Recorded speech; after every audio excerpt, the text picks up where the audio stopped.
तो आज हम लेकर आए हैं आप लोगों के लिए एक और फनी वीडियो। आप लोग बड़े ध्यान से सुनना, तो आपको बहुत ही हंसी आएगी। तो आज हम आपके लिए लेकर आए हैं गुड्डू हलवाई की उड़ने वाली जलेबी और बोलने वाली कचौरी। तो चलो प्रारंभ करते हैं। अगर आपको हमारी ये कहानी पसंद आए तो वीडियो को लाइक ज़रूर करें और चैनल को सब्सक्राइब करें और बेल आइकन दबाना बिल्कुल मत भूलें, ताकि हमारी नई नई वीडियो आप तक सबसे पहले पहुंचे। आपका एक छोटा सा सपोर्ट हमें और अच्छा कंटेंट बनाने की ताकत देता है। तो चलो दोस्त, अब हम प्रारंभ करते हैं फनी वीडियो।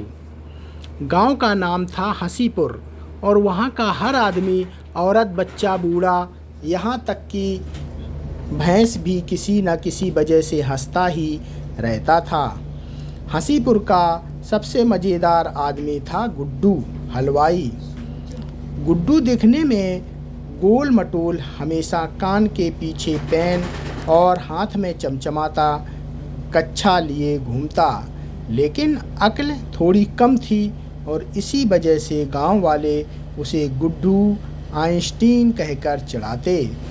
एक दिन गुड्डू ने सोचा कि अब तो गांव भर में उसकी इज्जत बनानी ही पड़ेगी और इज्जत कमाने का सबसे बढ़िया तरीका है आविष्कार करना।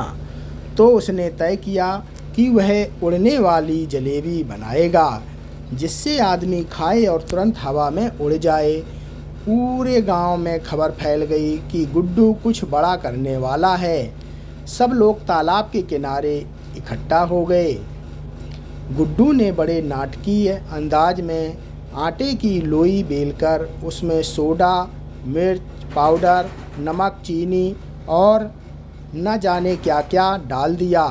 गांव की दादी बोली, बेटा ये उड़ने वाली जलेबी नहीं, उड़ाने वाली जलेबी बनेगी। खैर, जब जलेबी तली गई और पहली बकरी को खिलाई गई तो बकरी ने सच में 2 छलांग लगाई और तालाब में कूद गई। अब तो गुड्डू खुशी से चिल्लाया, देखा कामयाबी। लेकिन तभी बकरी तालाब से बाहर आई और सीधे भागकर चौधरी जी के गेहूं के खेत में घुस गई और वहां आधा खेत साफ कर दिया। गांव वाले हंसते हंसते लोटपोट हो गए और बोले, गुड्डू तेरी जलेबी से बकरी तो उड़ गई, पर तेरे कान पकड़े जाएंगे। इसी बीच गांव का पोस्टमैन रामलाल भी आ पहुंचा। रामलाल गांव में सबसे ज़्यादा बातें बनाने वाला आदमी था। उसने कहा, अगर ये जलेबी सच में उड़ाती है तो मुझे दो, मैं शहर जाकर अपने अफसर को दिखाऊंगा। गुड्डू ने बड़ी शान से रामलाल को 2 जलेबियां पकड़ा दीं। रामलाल ने उन्हें खाया और अचानक उसकी नाक से धुआं निकलने लगा। वो भागते भागते पगडंडी पर गया और गिरते पड़ते गांव के कुएं में जा गिरा। अब कुएं से उसकी आवाज़ आई, गुड्डू ये क्या कर डाला तूने। गांव वाले और ज़ोर ज़ोर से ठहाके लगाने लगे। तभी गांव की मास्टरनी भी आईं, जिन्होंने गुड्डू को हमेशा पढ़ाई में सबसे पीछे देखा था। उन्होंने चश्मा ठीक करते हुए कहा, देखो गुड्डू, विज्ञान का काम मजाक नहीं होता। ये सब छोड़कर तू हलवाई का काम कर। लेकिन गुड्डू बोला, मास्टरनी जी, विज्ञान बिना प्रयोग नहीं चलता। और फिर उसने नया प्रयोग किया है, इस बार बोलने वाली कचौरी बनाने का। जब कचौरी तैयार हुई और उसने एक कुत्ते को खिलाई तो कुत्ता सचमुच बोला, वाह, जिंदगी में पहली बार इतना स्वादिष्ट खाना खाया है। यह सुनकर सबकी आंखें फटी की फटी रह गईं। अब तो गुड्डू के सिर पर घमंड चढ़ गया। वो बोला, अब तो मैं हसीपुर को विज्ञान नगरी बना दूंगा। लेकिन जैसे ही उसने खुद वो कचौरी खाई, उसकी जुबान उल्टी बातें करने लगी। कोई पूछे, गुड्डू कैसा लग रहा है, तो वो कहे, मैं तो गधा हूँ। कोई पूछे, गुड्डू क्या कर रहे हो, तो वो बोले मैं पेड़ पर भूत उतार रहा हूँ। अब तो बच्चे उसके पीछे पड़ गए और गली गली उसका मजाक उड़ाने लगे। यहाँ तक कि उसकी अपनी दुकान पर भी ग्राहकों ने हंगामा कर दिया, भाई हमें मिठाई चाहिए या मजाक। बेचारा गुड्डू परेशान हो गया। उसने सोचा अब तो मुझे गांव छोड़कर शहर जाना पड़ेगा, वरना सब मुझे पागल समझ लेंगे। लेकिन जब वो गांव से निकलने लगा तो उसके पीछे पीछे पूरा गांव चल पड़ा। किसी को उड़ने वाली जलेबी चाहिए थी, किसी को बोलने वाली कचौरी। अब गुड्डू परेशान कि मैं भागूं तो कहाँ भागूं। उसने खेत की ओर दौड़ लगाई, लेकिन वहाँ बैलगाड़ी में बैठी उसकी अम्मा मिल गई। अम्मा बोली, अरे नालायक, तू हलवाई का बेटा है, आविष्कारक बनने का शौक क्यों पाल रहा है?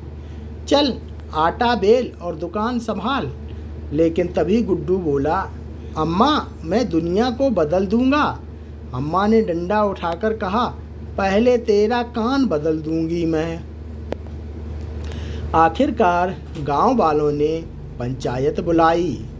पंचायत में चौधरी जी ने कहा, गुड्डू को गांव से निकाला जाए या उसकी नई खोज को आजमाया जाए। अब सब चुप हो गए। तभी गांव की सबसे बूढ़ी अम्मा बोली, गुड्डू को मत निकालो, ये हसीपुर का असली मसाला है। इसके बिना हमारा गांव इतना मज़ेदार कहाँ रहेगा। सब हंस पड़े और फैसला हुआ कि गुड्डू को रहना चाहिए, लेकिन उसकी खोजें पहले पंचायत में जांच होंगी, फिर गांव में चलेगी। गुड्डू भी मान गया। अगले दिन उसने फिर नया प्रयोग शुरू किया। इस बार हंसाने वाला रसगुल्ला। जो भी रसगुल्ला खाता हंसता ही चला जाता। पंचायत में रसगुल्ला बांटा गया और देखते पूरा गांव हंसी से गूंज उठा। कोई लोटपोट हो रहा था, कोई दीवार पकड़कर हंस रहा था और कोई तो हंसते हंसते तालाब में कूद गया। और ऐसे ही हसीपुर का नाम सचमुच हसीपुर बना रहा और गुड्डू हलवाई का गांव का सबसे मज़ेदार वैज्ञानिक बन गया। तो दोस्तों, ये कहानी यहीं समाप्त होती है। आप लोगों को कैसी लगी हमें कमेंट करके ज़रूर बताएं, जिससे हम आप लोगों को और अच्छी अच्छी मज़ेदार कहानियाँ लाता रहूं। ओम नमः।